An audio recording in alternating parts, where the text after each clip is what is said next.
রাজনীতিতে আওয়ামী লীগের রূপে হাজির জাতীয়তাবাদী ছাত্রদল ওরফে ছাত্রদল। আমরা ছাত্রদলের এই নতুন চরিত্রের কঠিন প্রতিবাদ জানাব।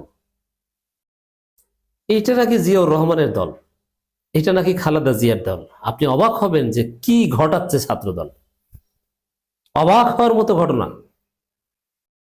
আপনি পার্থক্যই করতে পারবেন না যে এটা ছাত্রদল না ছাত্রলীগ, ছাত্রদল না আওয়ামী লীগ, কোনো কায়দা নাই পার্থক্য করার।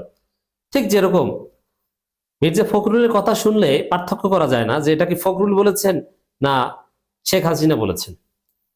ওবায়দুল কাদের, ফখরুল আর শেখ হাসিনা, এদের বক্তব্যের মধ্যে কোনো পার্থক্য নাই। রিজভী কথা বলেন মখা আলমগীরের মতো, সে আওয়ামী লীগের সাবেক স্বরাষ্ট্রমন্ত্রীর মতো। তো দর্শক, ছাত্রলীগের সাদ্দাম, ইরান, ওরা তো স্মার্ট ছিল, ওরা ভালো স্টুডেন্ট ছিল। সাদ্দামের রেজাল্ট নিয়ে নানান কথাবার্তা হয় যে এত বছর যাবৎ পাশ করতে পারেনি। হ্যাঁ, কিন্তু সাদ্দাম নরটেম কলেজে পড়েছে বা রাজুক উত্তরে, দুইটার একটা হবে, এবং প্রচন্ড মেধাবী স্টুডেন্ট। হয়তো পড়াশোনা করেনি, পাশ করতে পারেনি, কিন্তু অরিজিনালি মেধাবী। আমি জানি, আমার ছোট ভাই ছিল বিশ্ববিদ্যালয়ে। ইরান তো কাছের ছোট ভাই ছিল, আমরা গেলে কোথাও চেয়ার ছেড়ে দিত, ভদ্র ছেলে ছিল এবং যথেষ্ট মেধাবী ছিল। বাড়িও পাশাপাশি, ভালোভাবেই জানি।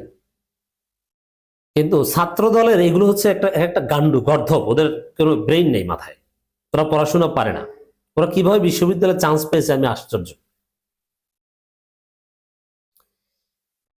এই যে এদের এরা এই ছাত্র দলের এই গান্ডুরা যে কথাবার্তা বলে, এটা সাদ্দাম ইরান বলছে না রাকিব নাসির বলছে, পার্থক্য করা কঠিন। পার্থক্য করা যায় শুধু একটা জায়গায়, যে সাদ্দাম ইরান স্মার্টলি বলে, ওরা আনস্মার্টলি বলে, কিন্তু মূল কন্টেন্ট এক। যেই কাজ জিয়াউর রহমান কোনোদিন করেনি, খালেদা জিয়া কোনোদিন করেনি, বিএনপি কোনোদিন করেনি, এখন ছাত্র দলের ছাত্রীরা সেই কাজ করছে। কি ধর্মভিত্তিক রাজনীতি করা যাবে না, ধর্মভিত্তিক রাজনীতির বিরুদ্ধে বয়ান করছে। অথচ সারা জীবন বিএনপির স্ট্যান্ড ছিল মাল্টি পার্টি ডেমোক্রেসি, তাতে ধর্মভিত্তিক রাজনৈতিক দল থাকতেই পারে। আওয়ামী লীগ যেরকম 2010 সালে এসে একবার বয়ান জারি করেছিল যে ধর্মভিত্তিক রাজনীতি নিষিদ্ধ করা হবে, ধর্মভিত্তিক রাজনীতি থাকবে না। এখন ওই সুর ধরেছে ছাত্রদল। এখন তার ধর্মভিত্তিক রাজনীতি তাদের পছন্দ না, এটা চলবে না, সেটা চলবে না। কি বলেছে দেখেন, ধর্মকে পুঁজি করে মব সন্ত্রাস করলে ছাত্রদল প্রতিহত করবে। ভিতরে আছে, আমি আসছি। প্রথম কথা হচ্ছে যে ধর্মকে পুঁজি করে মব সন্ত্রাস কে করে?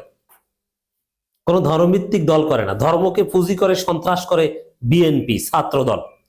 কারণ এখন টুপি মাথায় দেয়, নিজেদেরকে মদিনা আর ইসলামের অনুসারী বলে, এটি হচ্ছে ধর্ম ব্যবসা। আর জামাত শিবির চরমনায় 12 মাস ধর্মভিত্তিক। এখন ধর্মকে পুঁজি করে মব সন্ত্রাস করলে ছাত্রদল প্রতিহত করবে। ছাত্রদল প্রতিহত করবে এই কথা শুনলে তো পাগলও হাসে। ছাত্রদলকে কেউ গোনে? টেম্পো স্ট্যান্ড ছাড়া এদের কোনো অস্তিত্ব আছে কোথাও? ঢাকা বিশ্ববিদ্যালয় এই যে কয়টা ছেলে নিয়ে মিছিল করেছে, Dhaka university running student 2% student ওখানে নেই। সারা ঢাকা বিশ্ববিদ্যালয় সার্চ লাইট দিয়ে খুঁজলেও ছাত্রদল পাওয়া যায় না। এরা যদি বলে প্রতিহত করে, প্রতিহত করার কোন হ্যাডম আছে? নিজেরা নিজেদের হত্যা করা, মাদক নিয়ে 2 গ্রুপে কামড়াকামড়িতে তেজগাঁও কলেজের ছাত্রকে হত্যা করা ছাড়া ছাত্র দলের কোনো হ্যাডম নেই। বিরোধী দলের সাথে লাগতে আসুক, মায়ের কাকে বলে বুঝবে।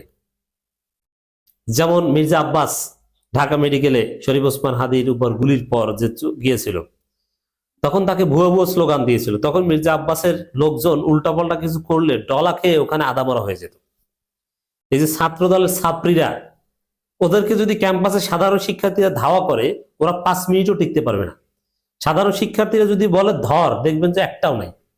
ওরা ভিতুর ডিম। আর মূল কথা হচ্ছে সাহসী হলো ওদের সাথে লোক নাই।